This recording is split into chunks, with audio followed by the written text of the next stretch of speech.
अल्हम्दुलिल्लाहि रब्बिल आलमीन वस्सलातु वस्सलामु अला रसूलिहिल करीम अम्मा बादु फ़अऊज़ु बिल्लाहि मिनश शैतानिर रजीम बिस्मिल्लाहिर रहमानिर रहीम रब्बि इश्रह ली सदरी व यस्सिर ली अमरी वहलुल उक़दतम मिन लिसानी यफ़क़हू क़ौली। सामईन हज़रात, सीरतुन नबी अलैहिस्सलातु वस्सलाम का 20वां पार्ट आपके सामने लेके हाजिर हुआ हूँ। आप जानते हैं कि अभी हम जो है इसी तरह से वाक़या मेराज सुन चुके हैं। अब उसके बाद का आपके सामने तफ़सील वाक़यात में आज कोशिश करूँगा मुख्तसर तौर पर रख सकूँ। अल्लाह के रसूल अलैहिस्सलातु वस्सलाम जब ताइफ से आए हैं तो आपने दावत तबलीग का काम जोर शोर से करना शुरू कर दिया। इनफरादी तौर पर मुलाकातें करते, लोगों को दावत देते, इस्लाम से जोड़ते।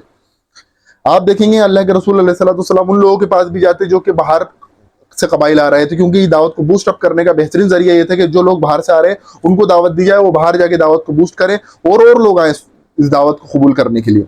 इस तरह से कुछ लोग आए, जैसे सुहैब नाम के सहाबी आए, ज़िमाद नाम के एक शख्स आए, इस तरह से तुफैल बिन उमर दोसी नाम के यमन से एक शख्स आया, उनको भी दावत दी। इन्होंने जाके यमन में दावत का काम करा। अबू ज़र ग़िफ़ारी रज़ियल्लाहु तआला अन्हु ये भी आए, इनके ऊपर मैंने मुकम्मल वीडियो बना चुका हूँ। बड़े जलील क़द्र सहाबी हैं, इनकी वीडियो सुनना चाहिए, इनकी सीरत सुननी चाहिए। बड़ी कुर्बानी दी इन्होंने। इसके बाद देखें अल्लाह के रसूल अलैहिस्सलातु वस्सलाम हज़रत आयशा से हज़रत सौदा रज़ियल्लाहु तआला अन्हा से आपको जो निकाह हुआ है उसका मुख्तसर पस मंज़र ये है कि हज़रत खदीजतुल कुबरा रज़ियल्लाहु तआला अन्हा का इंतकाल हो गया था। गालिब गुमान ये है कि दस नबी रमज़ान के अंदर जो है हज़रत खदीजा का इंतकाल हुआ है, और 10 शव्वाल के अंदर ही 10 नबी शव्वाल के अंदर ही हज़रत सौदा से आपका निकाह हो जाता है, क्योंकि अल्लाह के रसूल अलैहिस्सलातु वस्सलाम के बच्चे छोटे होते हैं, उनकी परवरिश करने के लिए एक माँ की ज़रूरत थी, और ये बेवा औरत थी, इनसे अल्लाह के रसूल ने निकाह करा।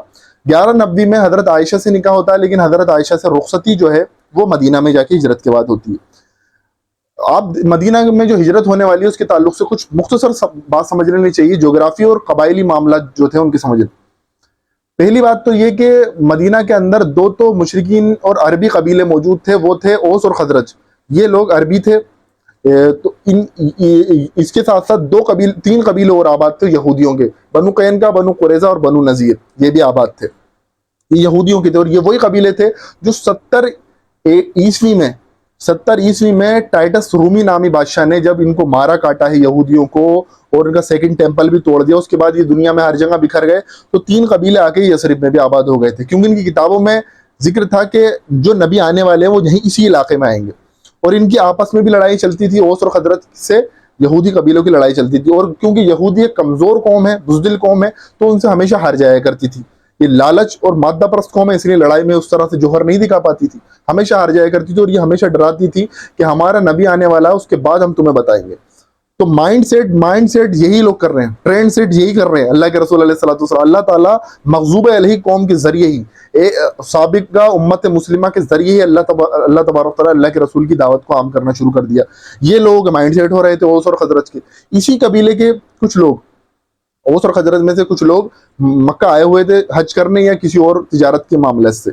ये लोग आए हुए थे, अल्लाह के रसूल अलैहिस्सलातु वस्सलाम अपनी दावत को लेके चल रहे थे। इनफरादी तौर पर अल्लाह के रसूल ने इनसे मिले हैं, इनको दावत दिया। अब इन लोगों को तो माइंड सेट थे, इन्होंने फौरन उस दावत को लपक के कबूल कर लिया कि हम क्यों ना इनके साथी बने, यहूदियों को क्यों मौका दें कि वो हम पर चढ़ दौड़े, हम पहले कबूल कर लेते हैं इनकी दावत को। तो यहूदियों से पहले इन लोगों ने दावत को कबूल कर लिया, और देखें यहूदियों ने सामने रहते हुए दावत कबूल नहीं करी। अल्लाह ताला जिसको हिदायत देना चाहता अल्लाह ताला देता है, हिदायत अल्लाह के हाथ में। तो ये लोग चले गए, और अगले साल फिर 12 लोग आते हैं, यानी 11 नबी में ये लोग आए थे, 12 नबी में फिर 12 लोग आते हैं, और ये कहलाती है बेत अक़बा उला, अक़बा की घाटी की पहली बेत इसे कहा जाता है। अल्लाह के रसूल अलैहिस्सलातु वस्सलाम 6 बातों पर इनसे बेत लेते हैं। पहली चीज़ शिर्क नहीं करोगे, दूसरी चीज़ चोरी नहीं करोगे, तीसरी चीज़ जिना नहीं करोगे, चौथी चीज़ नाहक कत्ल नहीं करोगे, 5वीं चीज़ बहुतान किसी पर नहीं लगाओगे, और 6ठी चीज़ ये कि मेरी नाफरमानी यानी अल्लाह की नाफरमानी नहीं करोगे। इन 6 बातों पर ही बेत लेते हैं अल्लाह के रसूल अलैहिस्सलातु वस्सलाम, और उनको वापस यसरिब के लिए रवाना कर देते हैं दावत और तबलीग के लिए, कि वहाँ पर कोशिशें जारी सारी हों। वापस जाते में अल्लाह के रसूल अलैहिस्सलातु वस्सलाम से ये मुतालबा करते हैं कि आपका कोई सहाबी हमें दे दे। अल्लाह के रसूल अलैहिस्सलातु वस्सलाम मुसअब बिन उमैर रज़ियल्लाहु तआला अन्हु के इनके हवाले कर देते हैं, और कहते हैं कि जाओ और उनके साथ दावत तबलीग का काम करो। और बाद में जो है जब यहाँ से रवाना होते हैं तो अब्दुल्लाह इब्न मक्तूम रज़ियल्लाहु तआला अन्हु को पीछे पीछे भेज दिया जाता है। साद बिन मुआज जो है हज़रत मुसअब बिन उमैर की दावत पर लब्बैक कहते हैं, और बड़ी ज़बरदस्त वाक़या इनके ऊपर मैंने वीडियो बनाई मुसअब बिन उमैर की सीरत के ऊपर, आप ज़रूर सुने, बहुत मज़ा आएगा। मुसअब बिन उमैर की दावत पर साद बिन मुआज रज़ियल्लाहु तआला अन्हु इस्लाम कबूल करते हैं, और अपने بستی میں جا کے اعلان کر دیتے ہیں لوگوں میں مسلمان ہو چکا ہوں, اگر تمہیں مجھ سے اپنا رشتہ داری اور اپنے تعلقات باقی رکھنے تو تمہیں مسلمان ہونا پڑے گا. اس بات کے اوپر اکثریت ایمان لے آتی ہے اور مدینہ کے دروازے اللہ تبارک و تعالیٰ اللہ کے رسول اور صحابہ کرام رضوان اللہ تعالی علیہم اجمعین کے لیے کھول دیتے ہیں. اس کے بعد یہ اگلے سال جاتے ہیں, تاریخ میں آتا 72 سے 75 لوگ تھے, اس میں 2 خواتین تھیں, 2 خاتون تھیں, وہ بھی گئی ہیں. اسے بیت عقبہ ثانیہ, یہ بیت عقبہ ہے, عقبہ کی دوسری بیت کہا جاتا ہے, وہیں پہاڑی کے درمیان ہوئی. اس میں جو ہے اللہ کے رسول علیہ الصلوۃ والسلام کے چچا عباس بھی شامل تھے, یعنی وہ گئے تھے, حالانکہ اس وقت تک انہوں نے اسلام کا اعلان بھی نہیں کرا تھا, اسلام قبول نہیں کرا تھا, لیکن اللہ کے رسول علیہ الصلوۃ والسلام کے ساتھ ان سے ملنے کے لیے گئے تھے بیت عقبہ ثانیہ کے اندر.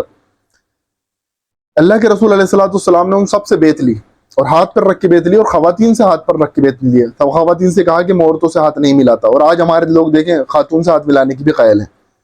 اللہ کے رسول نے 5 باتوں پر پھر ان سے بیت لی, کہ پہلی چیز تو ہوئی کہ 6 بیتیں, 6 چیزوں پر بیت. اب 5 چیزوں پر مزید اور لی, وہ یہ تھی کہ چستی اور سستی کے اندر میری اطاعت کرو گے, یعنی یہ نہیں کہ آج مجھے سستی ہو رہی تو میں آج اطاعت نہیں کروں گا, چستی اور سستی میں دونوں میں اطاعت کرو گے.